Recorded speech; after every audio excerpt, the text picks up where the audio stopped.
Five. Okay, and we're going to be learning now. We're Shemirath Shulchan Aruch, the laws of the meal, Kiddush and Hamotzi. Let's bring up the content. There we go. Alrighty, so we're learning the laws of Kiddush. So the Kitzur says, the Shulchan Aruch says like this in law number 4. So law number. Are we holding law number 4? I think go a little further. Yes. Sorry, we're holding law number 11 and 12. So he says, the Kitzur says like this: Al hayayin shebetei chasuda. If one is to continue to drink wine after you made Kiddush, so there's again this the order is that we make the Kiddush and then we wash and we eat the bread, which is kind of the main food of the meal and elevates the entire meal. Therefore, there's no requirement for blessings on any of the particular foods. If you make a blessing on bread, that's the halacha. That's true not just on Shabbos, that's through the week as well. If you wash to a meal, then the bread is the superior of all the foods, and therefore its blessing includes all the other foods to follow.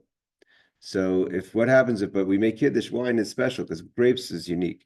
If you drink wine in the middle of a meal on a regular day, or even on Shabbos, if you didn't make Kiddush and you didn't make Hagafen, so if you want to drink wine in the middle of a meal, you'll still make the Boer Pri Hagafen even if you washed. But what here in this case, you made a bracha on wine by the Kiddush, but now it's after the Hamotzi. Do you have to make another Hagafen? So he says, Al yayin shepetei chasuda ein tzarich levarach. Once you make Kiddush, you do not have to make another hagafen after you wash. Why? Because the suda is the washing, the meal. Shenifta bebirchas b'yer pri hagafen shebekiddush. Because the bracha you made of gafen on Kiddush, even though it's before the suda is the washing.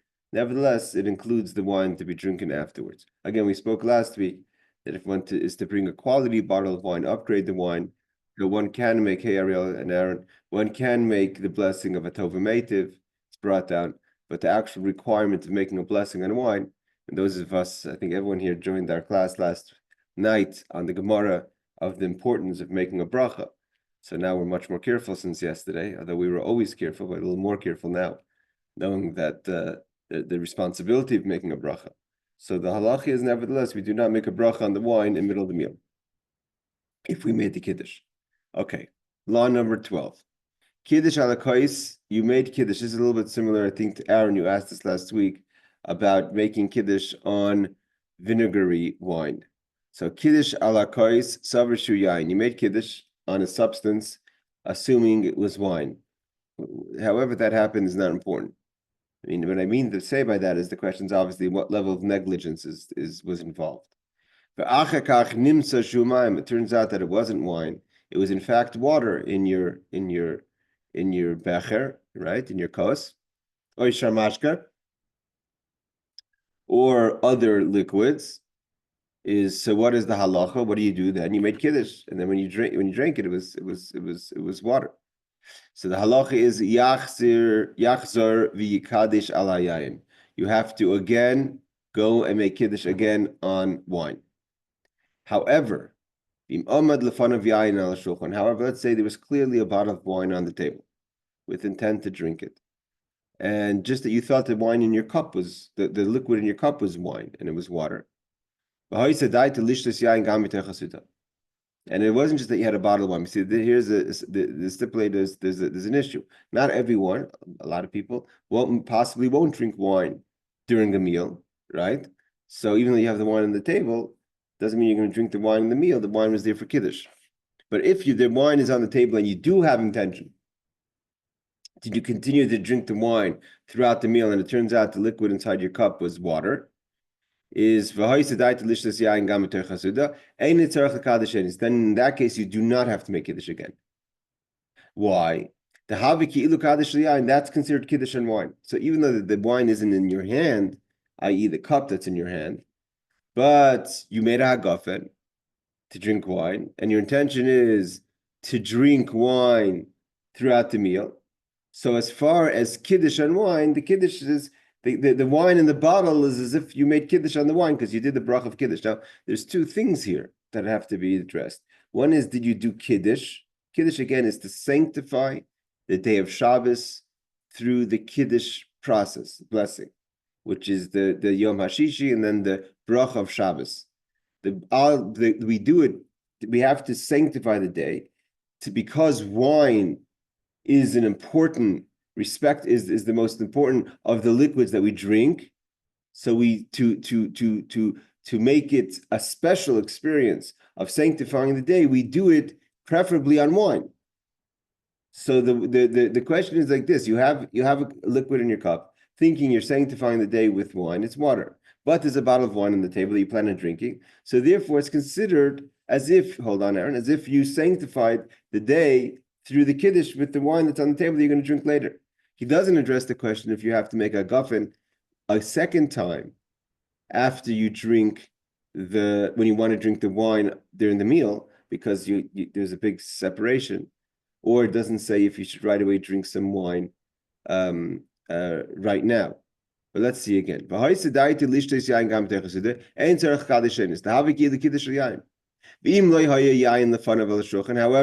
Aaron, we're going to get to your question in a second. If there was no wine on the table, you still have wine at home somewhere in your cupboard, with the intention to, after the meal starts, bring the wine to the table and drink from it. So here he tells us, you don't have to make the hagafen, because the hagafen you made on the Kiddush / water will cover that, even though you didn't drink it right away. But you do have to make the Kiddush again, because there was no Kiddush. When you said the Kiddush, there was no wine that you made Kiddush on. The idea that there's wine in a cupboard that you're going to maybe bring out doesn't cover the sanctification of the day on wine, but it does cover the blessing you made on wine to be applied to the wine you'll drink during the meal. Okay, let's stop here. Aaron, you wanted to ask something? Yeah, do you hear me? Yeah, I hear you. Okay. I'm not talking about price. I'm talking, there's red wine, and you enjoy everyone enjoys their own type of wine, but let's go. Red wine, blush, which is a mix. There's bubbly, there's ones with bubbles in it. All these wines. Is there a hierarchy of wine, meaning what is the best wine to use for this blessing, and what is the wine you try to avoid? And we're not talking vinegary wine, bad wines. I'm talking just in general. We discussed this. This was last week's class. Last week's class, we said clearly that one should use red wine. Yeah, but it doesn't matter what kind of red wine, as long as it's red in color. Well, we did learn that's better to use non-mevushal, non-mevushal wine, non-cooked wine. Oh, I got you. Remember that? Because that's yeah. Wine that was kosher for the mizbeach. Again, if you only have white wine, or if you can't drink red wine, some people can't drink red wine for the there's, what is it called? They have in the red wine a certain I don't know. That some people can't drink. So then that's something different. Yes, Barbara. I was just going to say, and Rebecca just joined, I think this was Rebecca's question last week, was that if, let's say you're not drinking wine and there's wine on the table, there's no need to make the blessing again, the Kiddush blessing again, the Baruch Hu Hagafen, because the wine's already been on the table and it's blessed, even though you at the time you didn't have the attention, but somebody offers you wine, you're still covered. That blessing still covers that wine. Am I understanding it correct? In the case of listen, if you're listening to Kiddush and someone gives you a little bit of wine, you do not have to make a guffin on the wine because the person's made the blessing for you. If you're listening to Kiddush and the person makes a blessing on the wine and you have intention to drink wine during the meal, I have to check again. My memory is a little foggy this early. I think you still would make a blessing because the blessing of the wine that was made on the Kiddush has nothing to do with your drinking the wine. But if you didn't have intention, then for sure you have to make a blessing on the wine because you were just listening to the Kiddush, to the sanctification of the day, and now that you decided to drink wine, it's a new decision. Here, what we're saying is, in our case, we're talking about the same person, the person who's making the blessing of Kiddush turns out what's in their cup his or her cup is another liquid, let's say water. And so if you have the bottle of wine on the table with intention to drink, so then you don't have to make Kiddush or Hagafen. If you have wine in the house, not on the table, and you have intention to drink, so then you don't have to make a Hagafen again, because you had intention to drink wine at the meal and you made a Hagafen. However, you do have to make the Kiddush again. Okay. But in the case where someone else made the blessing on the Kiddush, you don't drink the wine by the Kiddush. If you drink the wine by the Kiddush, then you're covered, because they made the blessing for the wine for you. But if they're making a blessing on the wine and you had no intention to drink wine throughout the meal, now you decide to have intention, then I'm not sure that the person, you weren't looking to be mitzi, the drinking of the wine, you were only looking to be mitzi, to that the person should have you in mind for the sanctification of the day. But if you had no intention to drink the wine later, and now you decided to drink wine, or let's say wine came to the table that you like, etc., so that's different than if you had intention to drink wine, you just didn't drink the wine of the Kiddush. Okay, thank you. Yes, Aaron. Okay, talking about wine, you mentioned about, you got wine and then you found out it was water. You don't want to make the blessing on water or on rancid wine, or you want to make it on the best wine. So is there a way to check your bottle before you make the blessing? Can you take a sip? Can you take a lick? You want to make sure it's proper. Better not to do that. We don't to mess around. We want to make sure the wine is clean in your cup, and when you put your finger in all that, it's pogea. It could damage. But could you put a third? Let's say you take a separate cup that you're not going to use, and you just pour a little bit, like they do at a restaurant, and they want you to try it to see if you like it. Can you do that? Yeah, in general, the laws of tasting, a cook who's tasting their batter or what have you, just for checking the quality of the food, doesn't have to make a blessing. It's not called brichas hanenim. Brichas hanenim is weird, like we learned in yesterday's Gemara shir. You're taking pleasure from here. It's like it's a technical part of the process of preparing the food. It's not that you're sitting down and saying, unless we're not talking about a person who likes to finish off the cookie batter. I'm talking about if you're just tasting it to see if there's too much salt or what have you, or if it's properly. So if you're going to stick your pinky in and just taste the quality of the wine, you wouldn't have to make a blessing for that. No. Okay, thank you. So now he continues. So we said before, you wanted to make Kiddush on wine, and it turns out that there's water or other liquids, let's say juices, not special liquids. However, if the cup that you thought was wine was beer, or made dvash, is a kind of honey water, ma'ed it's called. Again, a kind of like upgraded drink, so to say. We have the famous idea of chomer medina. Chomer medina means that if it's an accepted beverage, but not just a beverage, but a quality beverage, not just something Coca-Cola, for instance, we make Havdalah and Chamer Medina, but that doesn't apply to Coca-Cola. It's not about the number of sales you have, but it's considered a quality drink. Beer is considered a quality drink. In some places, tea and coffee is, but not not sodas or seltzers or sprinkled waters, all that. In that case, the Chomer Medina is enough of a quality liquid drink that you sanctify the day on something that's, again, the idea is that when you sanctify the day, it should be with a respectable, preferably wine. You make it on the coast of the wine. But if it's not wine and it turns out to be beer or something else that's of a quality drink, a Chomer Medina it's called, so then you're yotze the Kiddush. Then you make the shahakal and you drink. Okay. And which is what we do a lot of times in Avdal. Hey, Danny. I just want to say one thing is that when I said before about juices, if I'm not mistaken, there are some opinions that hold that the orange juice is a Chomer Medina. I've heard that before. Okay, in the places that people make Kiddush on the bread after they wash, before they break the bread. So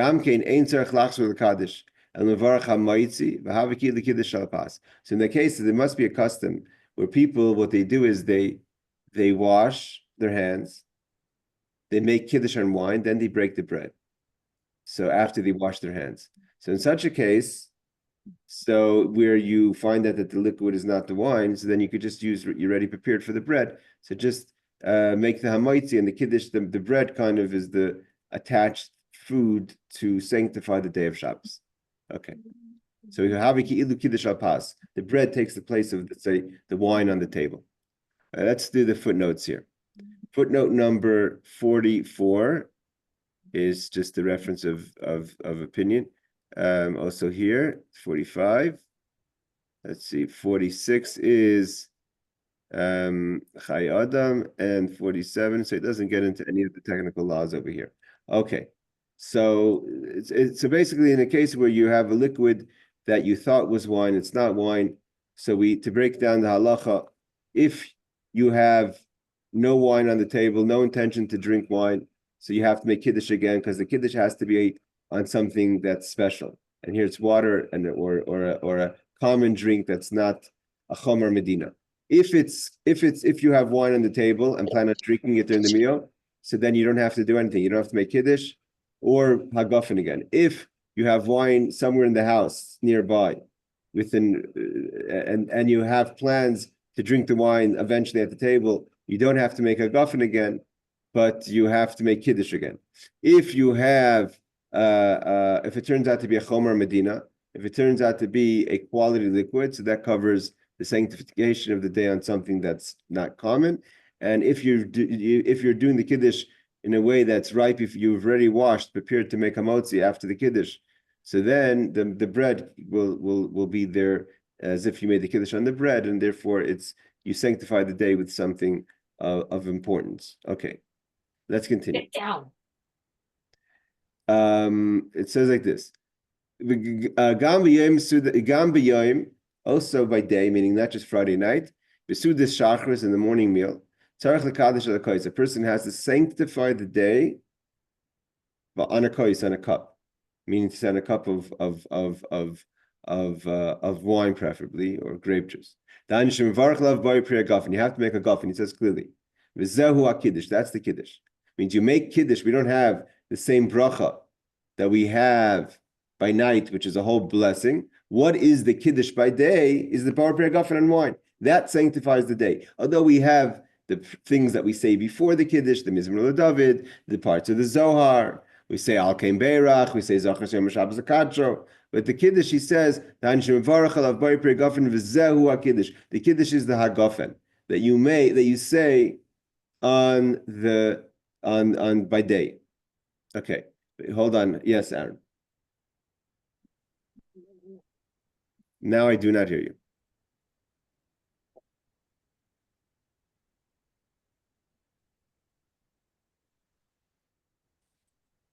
We don't hear you. Okay, fix your microphone, and then we'll come back to you at the end of the law. This is not. Sometimes women think that Kiddush of the day is something of leniency, and they don't have to keep Kiddush. Possibly they don't go to shul. They're maybe not davening the regular time. I think Rebecca, you asked this question last week. The Rebbe said, the Shulchan Aruch says, "Gam nashim chayavis b'kiddush." That women have to also hear the day Kiddush. V'gam koydem haKiddush, and also before this Kiddush of the morning, aser litaim klum. One cannot taste any food. Ba'afilu mayim. One should not even drink water before they've heard Kiddush. Again, Kiddush could be made by both the women themselves can make Kiddush. You take a glass of wine or grape juice, the min of the revius, drink a malay lugmov, say boy pregafen, that is Kiddush. Kamay be Kiddush halayla is no different than Kiddush in the evening. Mitzvah min hamufchar, and it's preferably sheyi Kiddush gamkin al yain dafka, to try to do it specifically on wine and not something else. So again, what the Kitzur is trying to point out is the importance of not try to make loose the Kiddush of the day. Now comes the famous question, which we're going to get to in a second. First, we'll finish the law, get to your questions, and we'll get to this question. The Kiddush Club question. If a person likes strong wine, which is a reference to alcohol like whiskey or scotch or vodka, you'd like to make Kiddush on that by day. It doesn't by night, we can't, but by day. You could do it with yain saraf. Here he has the big problem. He says that doesn't help you with the size. You have to still make it on a revius. A revius, we said, is over 2 point something ounces, not a shot glass. A shot glass, I think, is an ounce. So we're going to get to the question of everyone who has been to a Kiddush club knows that a lot of people make Kiddush on whiskey on Shabbos day, and it's a tiny cup that's definitely not a revius. So what's the rule then? So and again, if you want to have a strong scotch, you can't just take a sip. You have to drink malay lugmav. You have to drink the same amount you have to drink at night, which is a proper gulp, which we said is the amount that fills one of your cheeks. Beli hefsek, and not to drink it, sip here and there. You have to drink it down, take a shot like you would drink the wine. What happens if you make Kiddush on wine, but you also want to drink a scotch or coffee afterwards? That will be discussed in laws in Siman Mem Tes. Okay. Before you get to the questions, I just Rebecca and Aaron's questions. There is the question of the idea of like the OU has. He goes into the Kiddush on beverages other than wine. So he has a whole essay over here. Okay, he starts off with the whole moral question about the Kiddush Club, if that's a good thing in communities where it teaches kids to drink young. So we're not going to get into all that, but he does address the question of the size. Because today, if you're going to go to any Kiddush Club, no one's pouring a revius.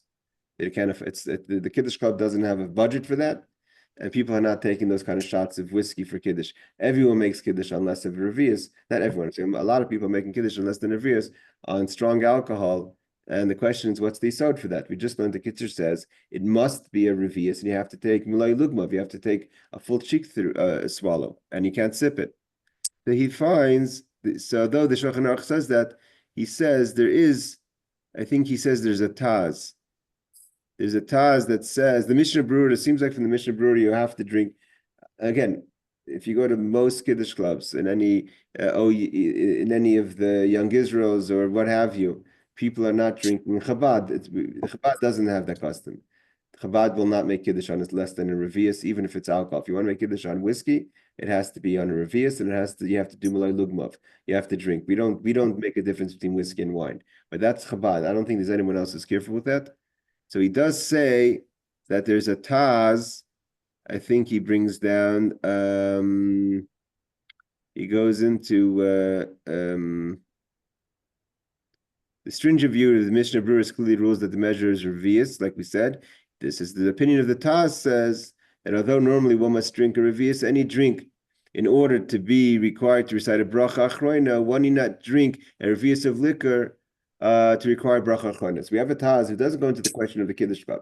He goes into the question of a bracha achroina, the blessing we make after you eat or drink. So we have to eat a certain amount to make a bracha achroina. So usually you have to drink a revius to make a bracha achroina. If you take a sip of something, you have to make a first bracha, but you don't have to make a bracha achroina. You didn't drink enough. But in alcohol, because it's a quality drink, even in a shot, so then you do make a bracha achroina. Based on that Taz, people use that you can also make the Kiddush on that amount, because basically Scotch upgrades in the amount of alcohol or what have you to make it as if it's a revius. Aaron, we'll get to you in a second. Rebecca, you wanted to ask something?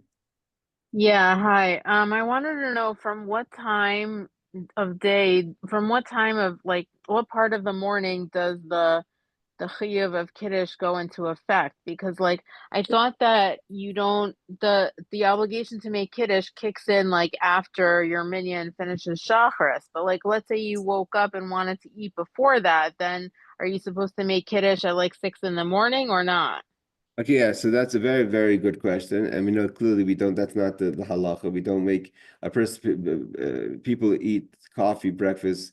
There are people who are makbid not to taste anything before Kiddush, or not to taste anything before the daven at all. But in Chabad, we do definitely have mezainas.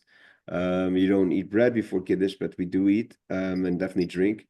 So the question about what you're asking is, and then let's say you're running your own schedule. You're not going to shul, you're davening at home. Right. So again, in such a situation, if you have a set time that you daven, and you daven like pretty much the first thing once you kind of organize your morning, let's say you have your coffee and your breakfast, and read something, learn something, each person according to what they do on Shabbos. I'm not going to get into that. And then that's the time you start to get ready to daven, then you should probably not drink past that until you've daven and made Kiddush. Usually the idea is once you've done Shacharis, then you have to do Kiddush. But if you're a person that's going to daven when you have time, anytime before nightfall, so then you should definitely try to hear Kiddush at a normal regular time of when you would start eating your so to say morning after your brunch lunch. So like if you're not going to end if you're not going to end up davening Shacharis until later, because women don't have an obligation to daven on time, but you do have to say Shema. You do have to. So then you would be. So then that's that. You to eat a whole day and then just daven and then make Kiddush later. Again, technically you can do it, but I think it's probably better to make Kiddush when, so to say, your schedule would be to start Suda Shabbos. Well, let's say somebody is eating at, let's say it's like 7 a.m. and the shul they go to didn't start Shacharis yet. No, you don't have to be, absolutely do not make Kiddush. You have a drink, that's not 100%. But then you could have mazonos? Again, it depends on your minhag. Chabad does do mazonos before davening. So, but did you say Chabad eats mazonos before Kiddush? Yes, on Shabbos, yes. I mean, not once you've davened, then we don't drink anything. But Chabad is not makbid to not eat mazonos before davening. There's an idea of not eating before davening. It's not a question of Kiddush. There's a question of eating before davening. There's an idea that you're not supposed to eat before davening because you can't elevate the food before you daven. That's a Hasidic idea. But at the same time, there's a halacha. We don't eat before you take care of yourself. You daven. But however, that said, Chabad is not makbid, and not only not makbid. I just have a story. Today is again the Rebbe's birthday. Yeah. So just a story that, if it's a story that you could tell, so even though we're on YouTube, it's not a hidden story. The Rebbe's sukkah, was in the front yard of 770. Whoever's been 770, and I think it was the early years. The Rebbe walked out to the sukkah Shabbos or Yom Tov before davening, with a coffee and cake in his hand to go into the sukkah to make a mezainis and a leishav b'sukkah before davening. And my great grandfather, Reb Shmuel, his name was Reb Shmuel Vitting, was a big chassid. He was also the rav of the house of the Rebbe. So he made a comment to the Rebbe, but for Hesya, are you doing this publicly that you're bringing mezainis into the sukkah before davening? So the Rebbe responded, Reb Shmuel, with the Chabad minhag, you don't have to be embarrassed. It means you don't try to hide it. This is our minhag, this is our minhag.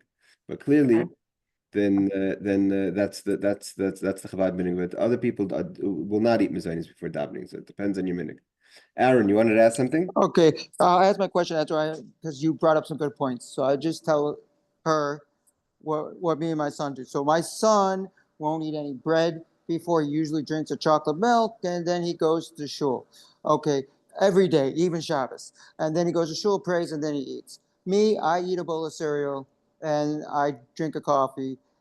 We don't eat any bread, but I go to, on Shabbos, I go to Mishnayos class, and then we start Shabbos services, and the other people don't go to class, then start checking in and praying.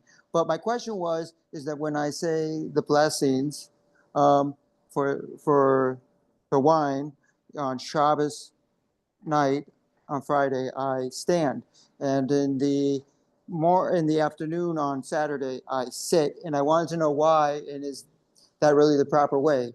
I don't understand it, but we do it. Say that again. Okay, so when I pray on Friday when you make the Kiddush on Friday night, I stand. And okay. When we make the Kiddush on Saturday, we make sure we sit. Like if someone's standing, we say, no, you have to sit. It's the lunch. Again, there's different minhagim. The Rebbe sat when he made Kiddush. My father's custom was to stand because his grandfather, again. Both of them did for both Kiddushes? So the Rebbe stood Friday night and sat Shabbos day. All right, that's what we do. Yes, but my father stands both because his grandfather, who was stood by day as well. Again, this is the same Reb Shmuel who commented to the Rebbe.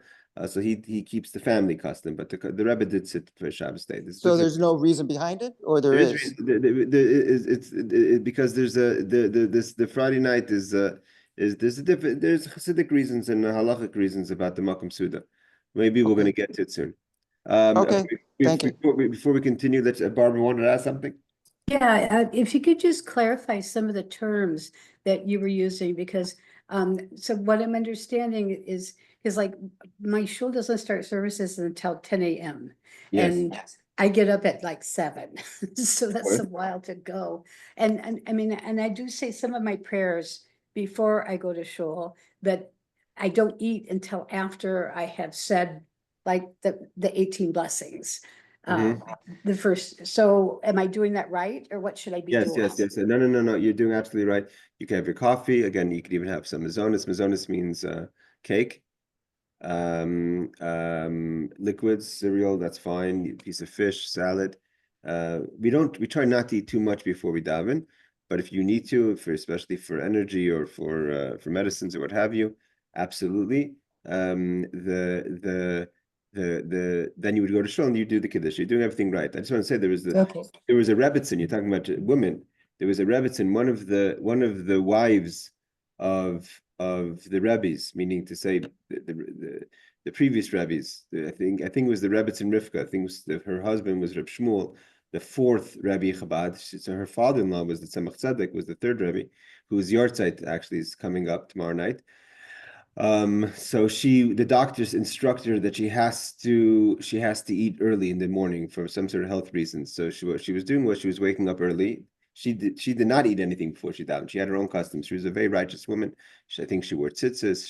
She's one of in the Chabad dynasty, she's the source of a lot of information that we have that's passed down to us in tradition of Chabad, which we know from the previous Rebbe. It was his grandmother.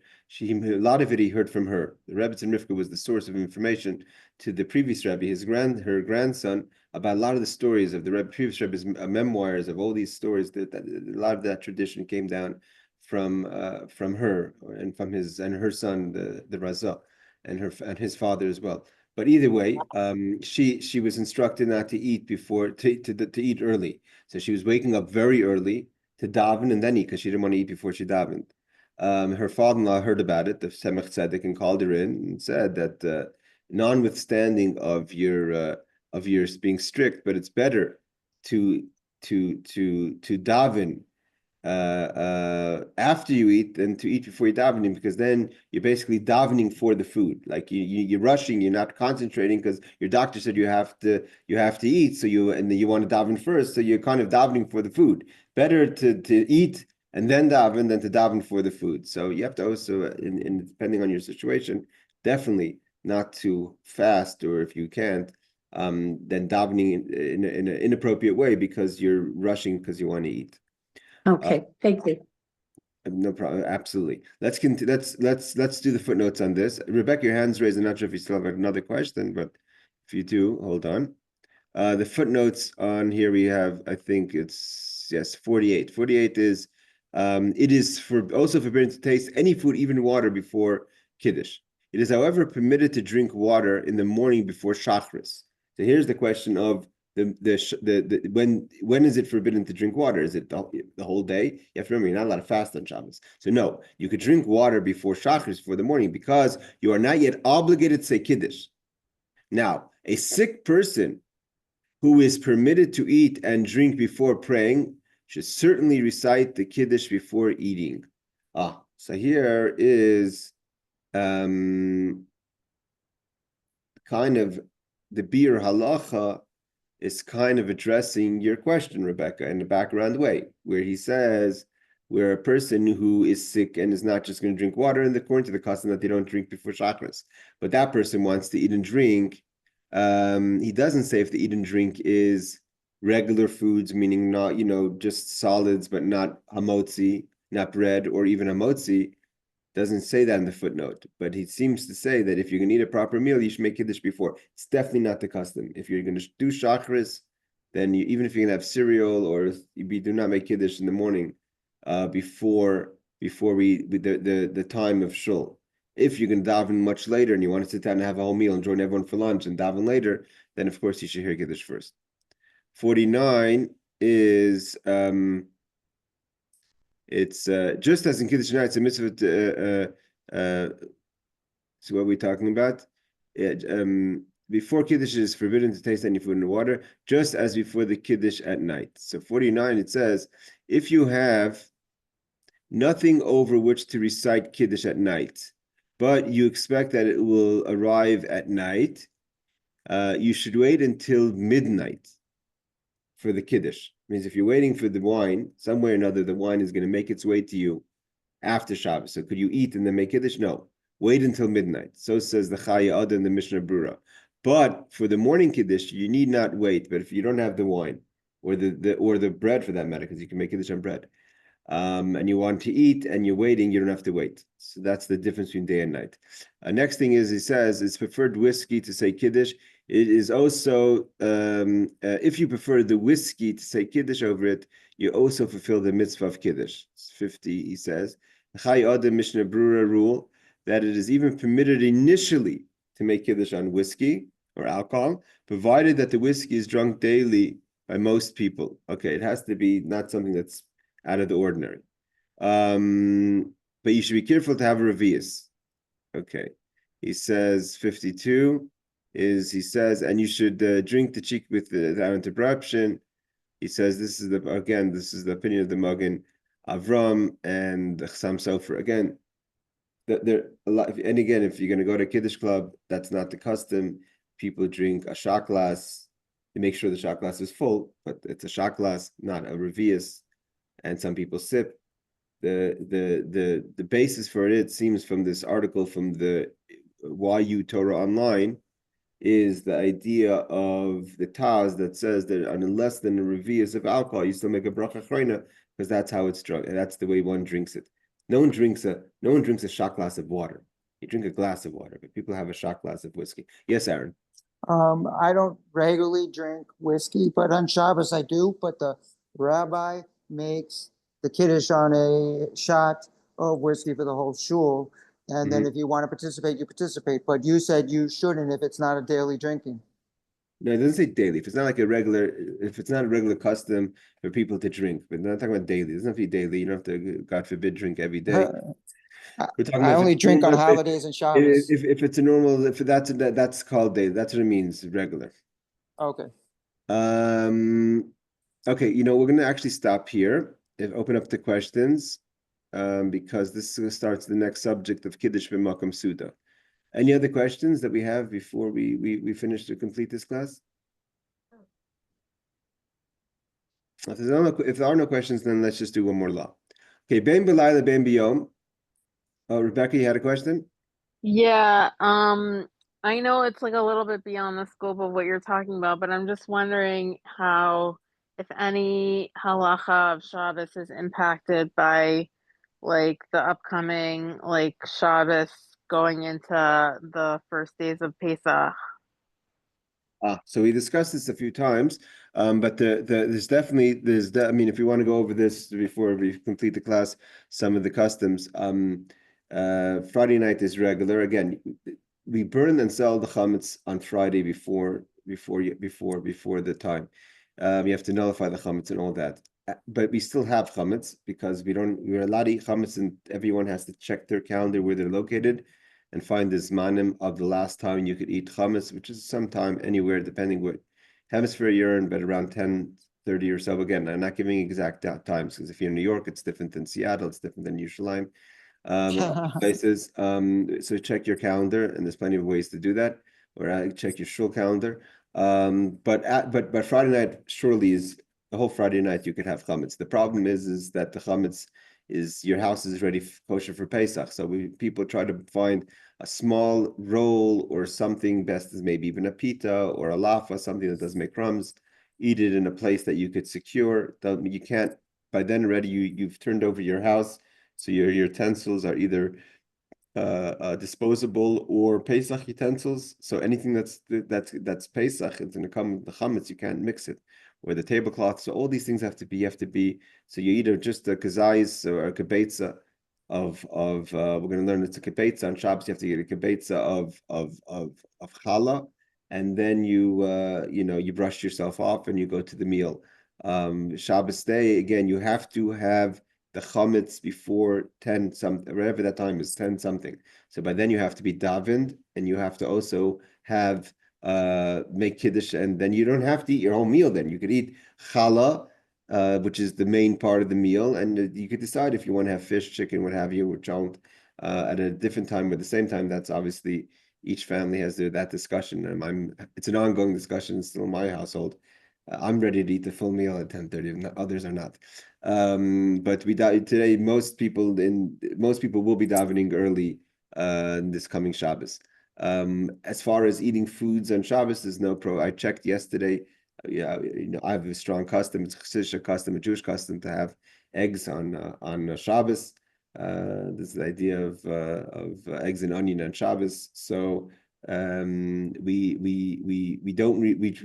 try to refrain from eating foods from the Seder plate on Shabbos, on Erev Pesach. So I checked the halacha. I just want to check again.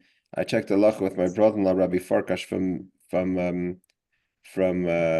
Bellevue, and he said like this, that the only things you definitely should not eat from on Friday, on Shabbos day, is moror and charaises. So anything that you have moror and charaises, do not eat.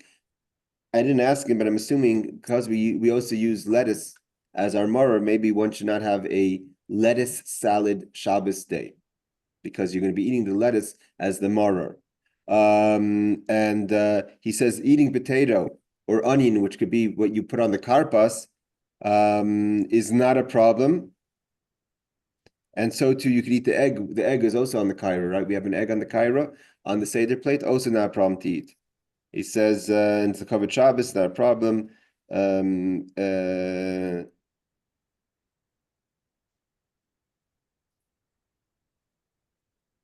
Even if one want to have lamb, I don't know. I'm not sure. I have to check on that one if one could have lamb on Shabbos day, because it's the time of the Korban Pesach and it's lamb, so maybe better not to. But either way, my brother says you could eat lamb Shabbos day, which is the 14th. So I guess if he's the rabbi, these things. So in all things, so that's what he ruled. So that's basically what we have to know for coming in Shabbos. But you have to be complete the bread eating before 10:30. Can I ask another question? Sure, go ahead. At the Seder, is it halacha that your meat or chicken has to be like in a sauce and can't be like grilled or roasted, or is it halacha or a minhag? You have to be careful, because you definitely can't have roasted lamb on. What about chicken? So yeah, no. What do you mean by roasted? Like you have to remember, the roasting of the Korban Pesach was done like spit roasting. It wasn't in a pan, open pan in the oven. So to have regular chicken is okay. To have broiled chicken, we wouldn't eat the broiled chicken. Like for instance, it's our custom in Chabad, the part that we put on the Seder plate, we don't just cook it, let's say the neck, we also broil it, but we don't eat it until the second day. But you could eat like roasted chicken, because I thought it had to be like in a sauce, like that it's not supposed to be roasted or grilled, like without sauce. I'm not sure it has to be. I mean, listen, if you can have it just plain chicken without anything on it, but if you're going to put an orange or something, so I don't think sauce means a thick sauce. It means we just try to avoid proper broiling things. If you're going to just Okay. if you're going to go to the stores that have those chickens on a spit, that maybe you would avoid. But to have just regular chicken that was roasted in the oven is okay. That would be okay if you especially if you have an orange or something on it. Yes. And are you supposed to have in mind, like, I'm not eating the Korban Pesach or something? You definitely don't have in mind that it is the Korban Pesach. Right, but do you have to have in mind that it's not the Korban Pesach? You don't want to play with your mind that way. When you think. Okay, got it. I don't think so. Okay. Yes. Okay, just to talk a few things about what she said. So Her name is Rebecca. Rebecca, sorry, I'm bad with names. Okay, so the custom in our house, I guess, this doesn't really happen so often, that Saturday, but a lot of rabbis say eat a pita because it does, you can finish one pita, it's a whole contained bread and it doesn't crumble. And so you don't have that problem. It easily doesn't make the mess like a roll or challah does. Number two is she's talking about eating things that aren't roasted. In my family, we eat everything, but the lamb can't be eaten roasted. So what you do is you put it in liquid and they eat it at the end of the Seder, the end of the meal, along with the egg at the same time. That's a Syrian custom. I'm Ashkenaz. I don't care. It's more delicious food.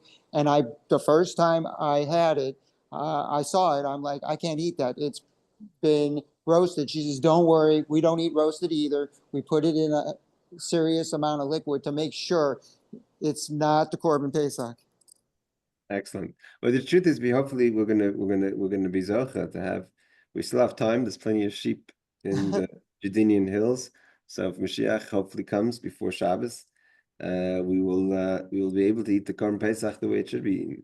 Maybe you should sing the Chabad song before we leave so we can bring him on. We want Mashiach now.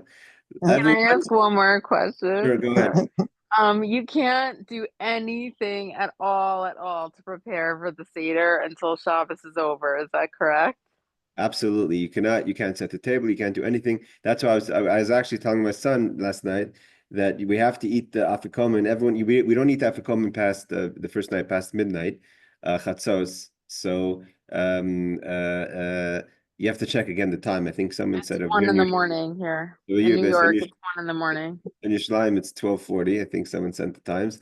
And if you think about it, Shabbos is also where the sun so if Shabbos is out, I don't know, not 7:45 or so, 8 o'clock. So then you have to light Shabbos candles first, the Yom Tov candles. You can't prepare your Yom Tov candles obviously before. That's muksa. So you set up your Yom Tov candles, light your Yom Tov candles, say the Shechiyanu and the brachas you have to make.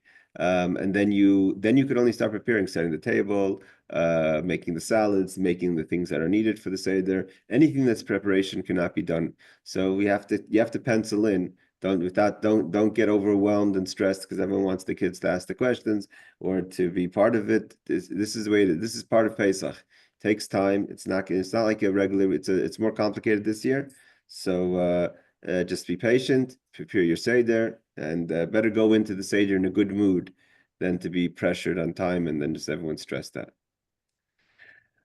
All right, ladies and gentlemen, Chag Kosher v'Sameach. I hope everyone has a place for the Seder and try to make sure you have the 4 cups and the 7 and the 3 matzahs, and to think about our brothers and sisters that are not going to have the opportunity, whether it's because they don't know to go to a Seder, or worse, is our brothers and sisters in Gaza that are not going to be able to, unless miraculous and chas v'shalom, it shouldn't happen that they're not released. But if God forbid, for whatever reason, they're still in gullus, in their captivity, that don't just think about your own Seder, think about their freedom, think about when you eat the matzah, think about them. I mean, that's the idea that you should have them in mind when you eat the matzah, that they're also should be part of the story of Pesach. And we shouldn't come to that. It should be everyone, all the Jewish people should be free. And that should happen also with Mashiach. If we're already having freedom, let's have the ultimate freedom. Laila Tov, everyone, and good Yom Tov. Thank you so much for going through all of this with us. I really appreciate it. Laila Tov.